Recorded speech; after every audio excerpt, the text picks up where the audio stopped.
Je reviens je viens de passer 8 jours en Ukraine là, et j'ai accompagné des volontaires français. C'est-à-dire que vous savez, il y a un certain nombre. Il y a eu un appel au début du président Zelensky qui a demandé à des volontaires internationaux qui avaient des expériences de combat.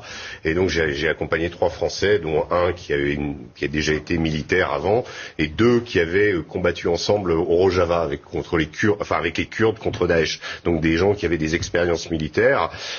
J'ai passé plusieurs jours avec eux et j'ai eu la surprise, et eux aussi, de découvrir in fine que pour pouvoir aller dans l'armée ukrainienne, eh bien, c'est les Américains qui sont à la manœuvre. C'est-à-dire que nous, on a failli se faire arrêter.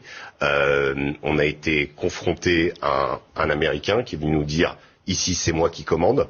C'est pas les Ukrainiens qui commandent, c'est moi qui commande. Je parle de la formation et de l'enrôlement dans l'armée ukrainienne de volontaires internationaux.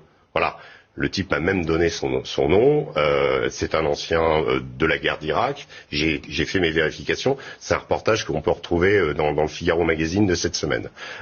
J'ai été extrêmement surpris de la violence des propos de cet Américain, du fait qu'il nous a pris pour des volontaires au début. Quand il a vu qu'on était des journalistes, il nous a dit de dégager. Après, il était un peu plus...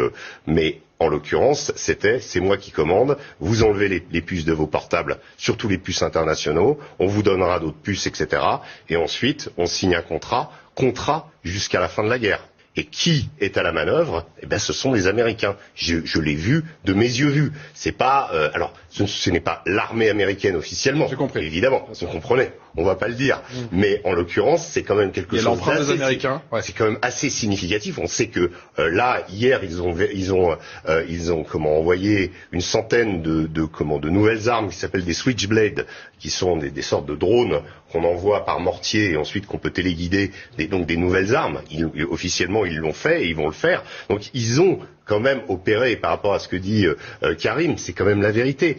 Moi, j'ai eu l'impression un petit peu, quelque part, que cette guerre, au-delà de l'aspect romantique, je veux dire, moi j'ai l'impression d'être avec les brigades internationales, et in fine, je me retrouve avec le Pentagone, quoi, en face.